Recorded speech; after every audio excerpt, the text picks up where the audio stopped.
వీరభద్రపురం అనే గ్రామంలో సూర్యకాంతం అనే ఆమె ఉండేది. ఆమెకు ఒక్కడే కొడుకు వెంకన్న.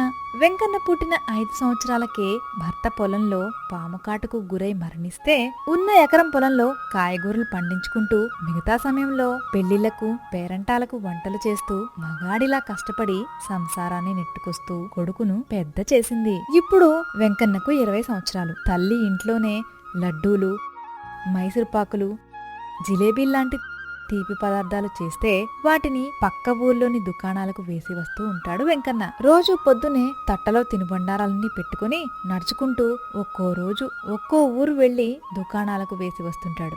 అయితే ఇక్కడ సూర్యకాంతం గురించి కొంచెం చెప్పుకోవాలి. సూర్యకాంతంది పైకి కనిపించేంత మంచి గుణం కాదు. ఇరుగు పొరుగు వాళ్ళ కుటుంబ సమస్యల్లోకి తలదూర్చి వాళ్ళ గొడవలు మరింత పెరిగేలా సలహాలు ఇస్తుంది. ఒకసారి పక్కింటి పార్వతమ్మ తన మాట తన కోడలు వినడం లేదని చెప్తే ఏకంగా విషం పెట్టి చంపి మరో కోడల్ని తెచ్చుకోమని సలహా ఇచ్చింది. పాపం పిచ్చి పార్వతమ్మ సూర్యకాంతం సలహా విని నిజంగానే కోడల్ని విషం పెట్టి చంపేసింది. ఆ తర్వాత ఆ కోడలు దెయ్యమై తిరుగుతుందని అందరూ అనుకుంటారు. అది ఎంతవరకు నిజమో ఎవ్వరికీ తెలియదు. ఒకరోజు వ్యాపారం కోసం బయలుదేరుతున్న కొడుకు వెంకన్నని చూసి సూర్యకాంతం ఇలా అంది.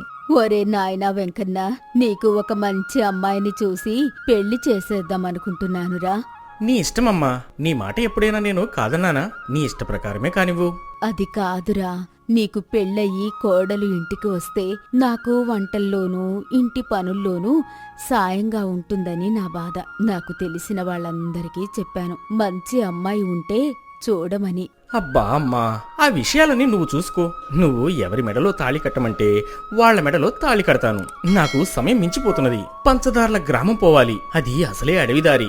వెళ్తున్నా అని వెంకన్న తినుబండారాల బుట్ట నెత్తిమీద పెట్టుకుని ఇంటి నుండి బయలుదేరి హడావిడిగా అడవిదారి గుండా పంచదార్ల గ్రామానికి బయలుదేరి వెళ్లసాగాడు. అడవిదారిలో కొంత దూరం వెళ్లగానే ఒక పెద్ద ఊడల మర్రి చెట్టు క్రింద ఎవరో ఒక స్త్రీ జుట్టు విరబోసుకుని ఏడుస్తూ కనిపించింది. ఆమెను చూసి జాలిపడిన వెంకన్న తన తల మీద బుట్టను దించుకుని ఆమెను ఇలా అడిగాడు. ఎవరమ్మా నువ్వు? ఒంటరిగా ఈ సమయంలో ఈ అడవిలో ఏం చేస్తున్నావు? అనగానే ఆ స్త్రీ ఇలా అంది.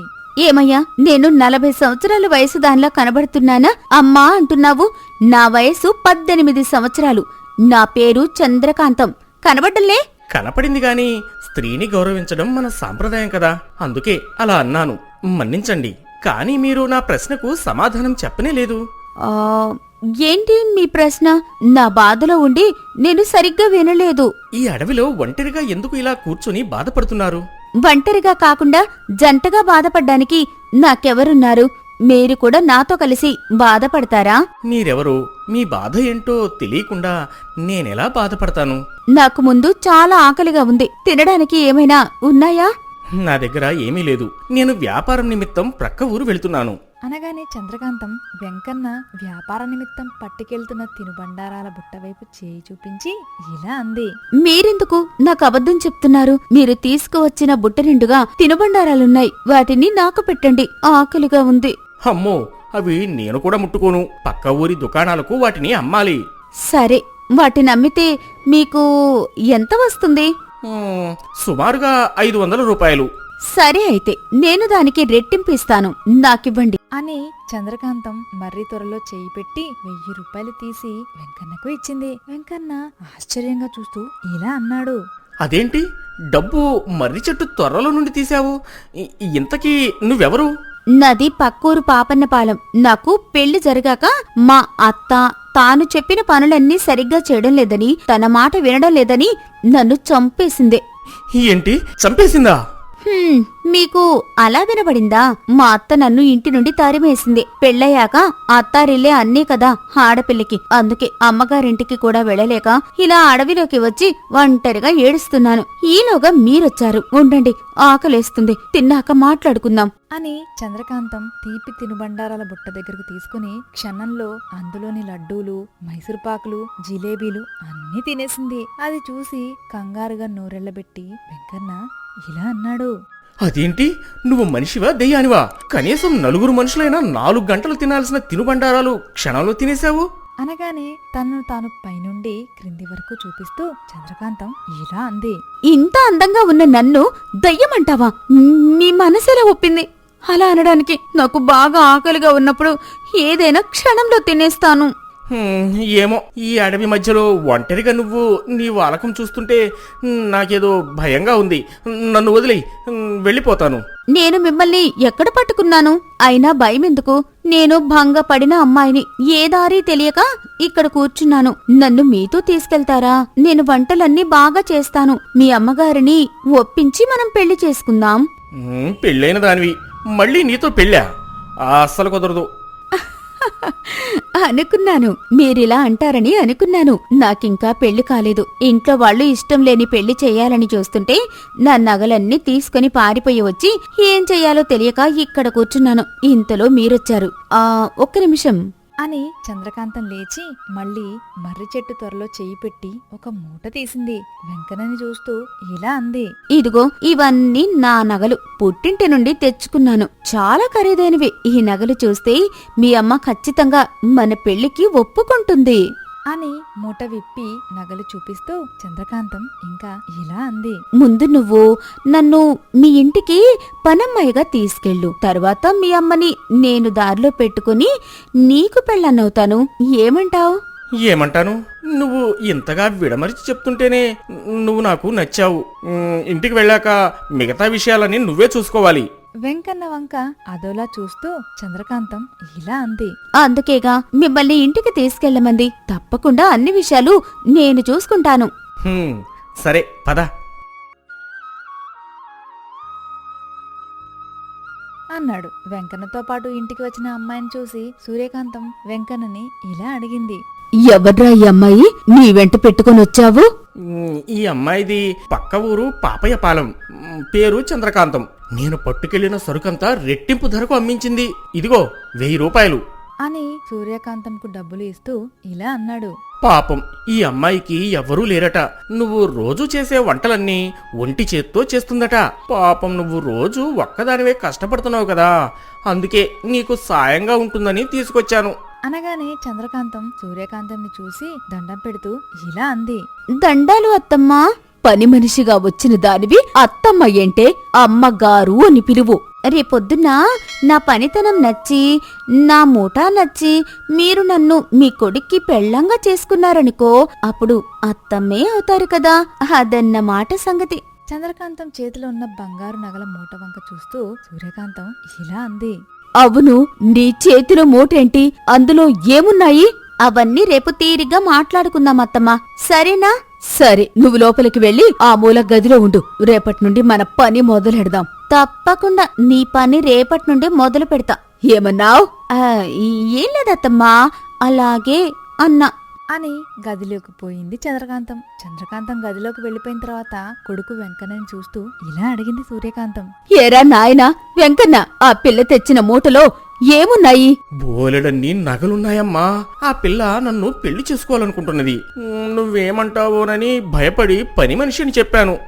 సరేలే, నువ్వు చెప్పేది నిజమైతే నేనే ఈ పిల్లతో మాట్లాడి కోడల్ని చేసుకుంటా అంది సూర్యకాంతం. ఆ రాత్రి అందరూ పడుకున్నాక చంద్రకాంతం పడుకున్న గదిలోకి వెళ్లి చంద్రకాంతం తెచ్చిన మూట విప్పి చూసింది సూర్యకాంతం. కళ్ళు చెదిరిపోయేలా బంగారు నగలు. వాటిని చూసి ఆనందంగా ఇలా అనుకుంది సూర్యకాంతం, అబ్బో, చాలా నగలున్నాయే, లక్షల ఖరీదు చేస్తాయి. ఈ పిల్లను వదలకుండా కోడల్ని చేసుకోవాలి. ఎలాగూ నన్ను అత్తమ్మా అని పిలుస్తోన్నది కదా అనుకుని ఆనందంగా పడుకున్న సూర్యకాంతం ఉదయాన్నే లేచి వంటగది వైపు వెళ్లేసరికి అక్కడ ఉన్న చంద్రకాంతం సూర్యకాంతం ముందు రోజు తయారు చేసిన లడ్డూలు, మైసూరుపాకులు, కజ్జికాయలు మొదలైన తినుబండారాలన్నీ బకాసురుల్లా దెయ్యం రూపంలో పూర్తిగా అరిగించేసింది. అది చూసిన సూర్యకాంతం గుండెలు బాదుకుంటూ కొడుకు వెంకన్న దగ్గరికి వెళ్లి ఇలా అంది, ఒరేయ్ వెంకన్న, నువ్వు నిన్న నీకూడా తీసుకొచ్చిన చంద్రకాంతం మనిషి కాదురా, దయ్యం. ఒక్క దెబ్బకే నేను తయారు చేసిన తీపి తినుబండారాలన్నీ నా కళ్ల ముందే తినేసింది.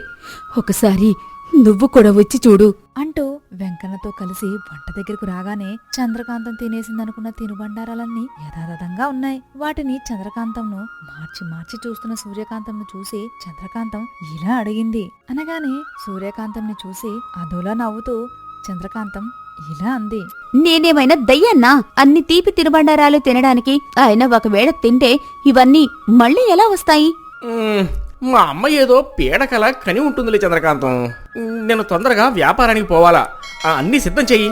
అనగానే చంద్రకాంతం తట్టలో సరుకంతా పెట్టగానే దాన్ని నెత్తి మీద పెట్టుకుని వెంకన్న వెళ్ళిపోయాక సూర్యకాంతంని చూసి నవ్వుతూ చంద్రకాంతం ఇలా అంది. చూడు సూర్యకాంతమత్త, నీ అనుమానం నిజమే. నేను దయ్యాన్నే.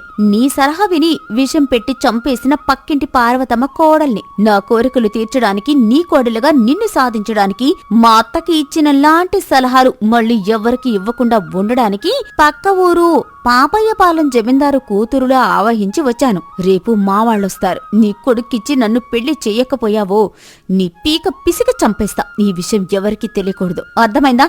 నేను తీర్చుకోలేకపోయిన కోరికలు అన్నీ తీరే వరకు ఈ దయ్యమే నీ కోడలు. ఆ తరువాత సూర్యకాంతం చంద్రకాంతంకు వెంకన్నకు పెళ్లి చేసి ఆ దయ్యం కోడలతో దినదిన గండం నూరేళ్ల ఆయుష్ల కాలం వెళ్లదీస్తుంది. మిత్రులారా, మీకు ఈ కథ నచ్చినట్లయితే లైక్ చేయండి, షేర్ చేయండి, మా ఛానల్ను సబ్స్క్రైబ్ చేయండి. ధన్యవాదాలు.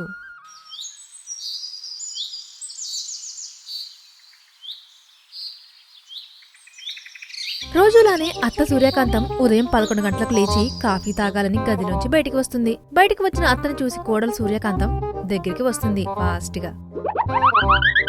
ఇదేంటి, ఆపరేషన్ గదిలో నుంచి బయటకొచ్చిన డాక్టర్ దగ్గరికి పేషెంట్ వచ్చినట్టు నా దగ్గరకు వస్తుంది? లేచారా అండి అత్తయ్య గారు? మీకోసం వేడివేడిగా కాఫీ చేసి పెట్టా, తాగండి అని కాఫీ ఇస్తుంది. సూర్యకాంతం ఆశ్చర్యంగా చూస్తూ, ఇదేంటి, రాజా సినిమాలో వెంకటేష్ లాగా అమాయకంగా ఎంత మంచిగా నటిస్తోంది అని మనసులో అనుకుంది. ఏంటి, కొంపదీసి నన్ను చంపడానికి కాఫీలో విషంగాని కలిపావా అని పక్కన ఉన్న మల్లేశంకి వినపడకుండా అడుగుతుంది. నిన్ను చంపడానికి విషమెందుకే? డబ్బులు బొక్క. కొన్ని రోజుల్లో నువ్వే చచ్చిపోతావు. ప్రేమతో ఇచ్చినప్పుడు తాగు అని మల్లేశంకి వినపడకుండా అంటుంది. అమ్మా, నువ్వంటే ఎంతో ప్రేమనే నీ కోడలికి. నువ్వు ఎంత అదృష్టవంతురాలివి. ఇలాంటి కోడలు దొరకటం నీ అదృష్టం. వీడొకడు తింగరి సన్నాసి. ప్రతిసారి నా భార్య మంచిది, నా భార్య మంచిది అనుకుంటూ దేవుడు వీడికి గుమ్మడికాయ తలకాయ ఇచ్చాడు కాని ఉసిరికాయంత బ్రెయిన్ కూడా ఇవ్వలేదు. అత్తయ్య, మీకోసం వేడి నీళ్లు రెడీగా పెట్టా, వెళ్ళి స్నానం చేసిరండి. మీకోసం వేడివేడిగా పెసరట్టు వేస్తా, మీరు కూడా రండి, తిందురు అని మల్లేశంతో అంటుంది. ఇదంతా విన్న సూర్యకాంతం ఆశ్చర్యంతో, ఏంటిది, మహాభారతంలో శకునిలాగా ఇంత అతివినే నటిస్తోంది? అయితే ఇది ఖచ్చితంగా కురుక్షేత్రంలాగా పెద్దది ఏదో ప్లాన్ చేసిందే, అదేంటో కనిపెట్టాలి అని స్నానం చేయడానికి వెళ్తుంది. తిరిగి వచ్చి డైనింగ్ టేబుల్ దగ్గర కూర్చుంటుంది. మల్లేశం తింటూ ఉంటాడు. అత్తయ్య, తినండి, వేడివేడిగా ఉంది అని పెసరట్టు వేస్తుంది చంద్రకాంతం. ఏంటి కోడలి పిల్ల, ఇంత హుషారుగా ఉన్నావు? ఈరోజు ఎవరు కొంప కూలుస్తున్నావు?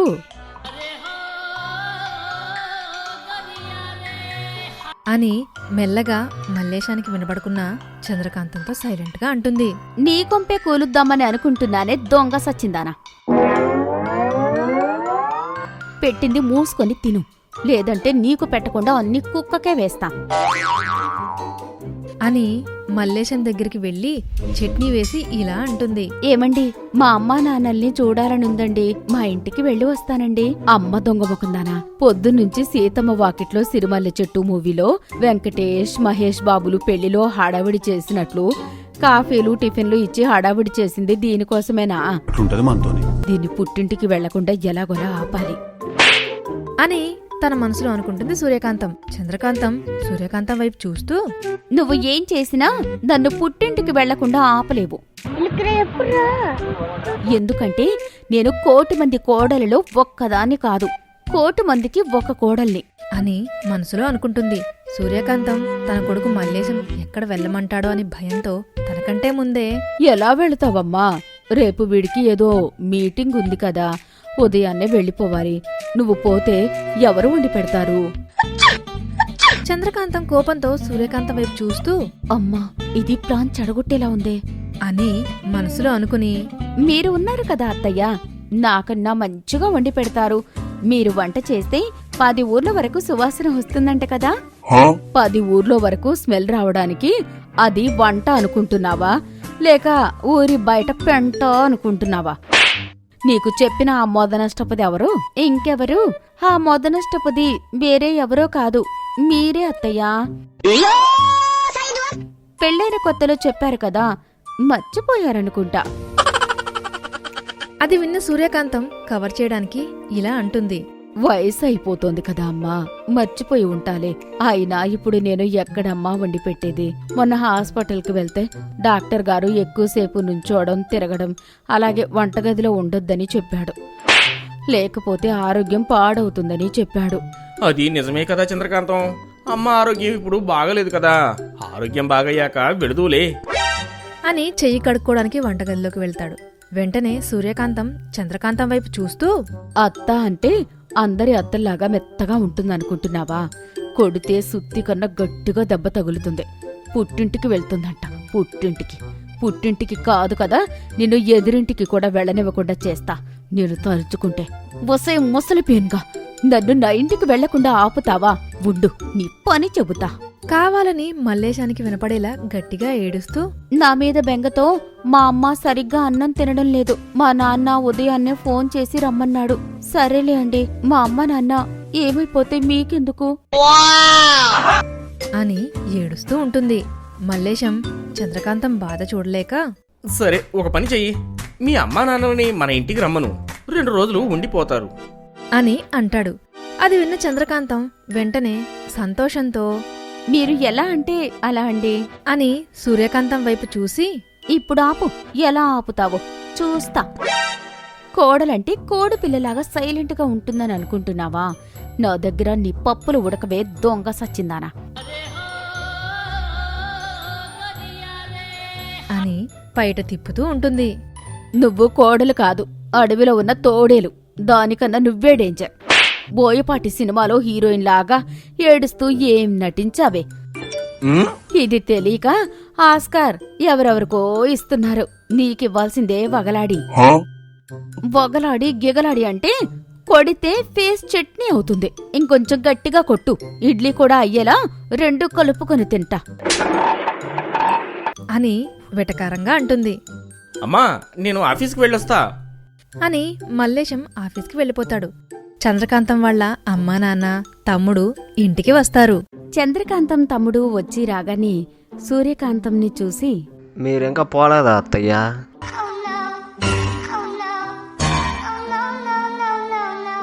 ఆ మాట అనగానే సూర్యకాంతంకి కోపం వస్తుంది. పోయారా? చచ్చి దయ్యాన్నై తిరుగుతున్నా నువ్వు బ్రతుకున్నప్పుడే పెద్ద దెయ్యం కదా అని వెటకారంగా అంటాడు. అది విన్న సూర్యకాంతంకి కోపం చిర్రెత్తుకొస్తుంది. ఇదంతా విన్న చంద్రకాంతం పక్కనుంచి పకపకా నవ్వుతుంది. నేను కాదురా దయ్యం, మీ కుటుంబం మొత్తం దయ్యాలు, రక్తపిశాచాలు. అందరూ కలిసి నా కొడుకు రక్తం తాగుతున్నారు. అవునే ముసల్దానా, నీ రక్తంలో కొంచెం షుగర్ తక్కువైంది, టేస్ట్ లేదు. కొంచెం తీపి పదార్థాలు ఎక్కువ తిను.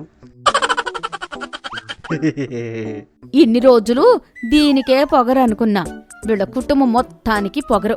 అవును, మాకు పొగరు, నీకు షుగరు.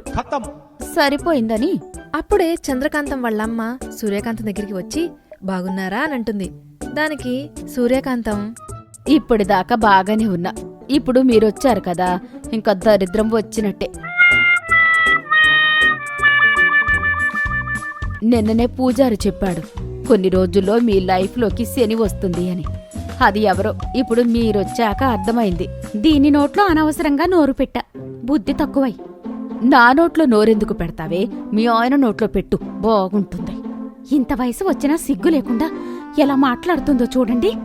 చంద్రకాంతం వాళ్ళ అమ్మ, నాన్న, తమ్ముడు ముగ్గురిని పిలిచి, ఇంట్లో మా ఆయన కూడా లేడు, మనం చికెన్, మటన్, చేప, బిర్యానీలు, రకరకాల వంటలు వండుకుని దానికి పెట్టకుండా దాని ముందు తిందాం, అది చూసి కుళ్ళి కుళ్ళి చావాలి అని అంటుంది. దానికి చంద్రకాంతం అమ్మ నాన్న అలానే చేద్దామని నవ్వుతూ ఉంటారు. అమ్మో అమ్మో, నా కొడుకు డబ్బులు మొత్తం నాశనం చేస్తున్నారు. మా ఇంట్లోకి రాబందులు వచ్చినట్టొచ్చారు. అవునే, మేము రాబందులమే. నీలాంటి పామును కంట్రోల్ పెట్టాలంటే రాబందులే కరెక్ట్ అని చంద్రకాంతం వంటగదిలోంచి బయటికి వస్తుంది. అప్పుడు సూర్యకాంతం వెంటనే వంటగదిలోకి వెళ్లి ఉప్పు డబ్బా మీద షుగర్ అని రాసి వస్తుంది. అది తెలియక చంద్రకాంతం పాయసంలో షుగర్ అనుకుని ఉప్పు మొత్తం వేస్తుంది. చంద్రకాంతం వాళ్ళ అమ్మా నాన్న, తమ్ముడు అందరూ తినడానికి కూర్చుంటారు. చంద్రకాంతం తమ్ముడు చికెన్ లెగ్ పీస్ తీసి తింటావా ముసల్దానా? అయినా మనుషులు బిక్కు తినే నువ్వు లెగ్ పీసులు ఎక్కడ తింటావులే. ఇంకో పక్క చంద్రకాంతం తింటూ చికెన్ మటన్లు సూర్యకాంతంకి చూపిస్తూ కావాలా కావాలా ఆశ దోశ అని వెక్కిరిస్తుంది. అబ్బా ఏం తింటున్నారే, ఎడారిలో సచ్చిన జంతువును రాబందులు పీక్కు తింటున్నట్టు. మీ ఇంట్లో భోజనాలు వండుకోరే అని కోపంగా అంటుంది. చంద్రకాంతం తమ్ముని చూసి ఈ విధంగా అంటుంది. జైల్లో ఖైదీలు రిలీజ్ అయ్యాక చాలా రోజులకి అన్నం తింటున్నట్టు తెగ తింటున్నాడు సిగ్గు లేకుండా. దిష్టి పెట్టకే కుళ్ళుబోద్దానా, కొడితే పళ్ళు రాలిపోతాయి. ఎవరి పళ్ళు రాలతాయో చూస్తా అని లోపలికి వెళ్లి మల్లేశంకి ఫోన్ చేసి ఇలా అంటుంది. ఒరేయ్, నీకోసం కోడలి పిల్ల చికెన్ మటన్ పాయసం వండి పెట్టింది. నీకోసం అందరూ ఎదురు చూస్తున్నారు. నువ్వు రాకుంటే మీ అత్తయ్య మామయ్య ఏమనుకుంటారు చెప్పురా. అది విన్న మల్లేశం తను వెళ్లకుంటే అత్తయ్య మావయ్య ఏమనుకుంటారు అని తినడానికి ఇంటికి వస్తాడు. ఇంటికి వచ్చిన మల్లేశంని చూసి అందరూ షాక్ అవుతారు. రండి వచ్చి కూర్చోండి, మీకోసం ఎదురు చూస్తున్నాం. తన కొడుకును చూసిన సూర్యకాంతం ఫాస్ట్ గా వచ్చి డైనింగ్ టేబుల్ దగ్గర కూర్చొని ఇప్పుడు వడ్డించుకోడ్లా అని అంటుంది. నువ్వు కూడా తిని చంద్రకాంతం. చంద్రకాంతం తింటా అండి అని అందామని అనుకుంటుంది. కాని అంతలోనే సూర్యకాంతం ఇలా అంటుంది. మనిద్దరం బాగుండాలని తను ఉపవాసం చేస్తోందిరా. పాయసం తప్ప ఏదీ తినదు. దొంగ సచ్చిందానా, నేను వండుకున్నది నన్ను తినకుండా చేస్తావా అని మనసులో అనుకుని గచ్చింద్రం లేక అవునండి అని అంటుంది. నువ్వు ఎంత మంచిదని చంద్రకాంతం అని మల్లేశం తిని చేయి కడుక్కోవడానికి వెళ్ళిపోతాడు. సూర్యకాంతం ఒక్క ముక్క మిగల్చకుండా మొత్తం తింటుంది. లెగ్ పీస్ తీసుకుని చంద్రకాంతం తమ్ముడికి చూపిస్తూ తింటావా తింటావా అని నవ్వుతూ ఉంటుంది.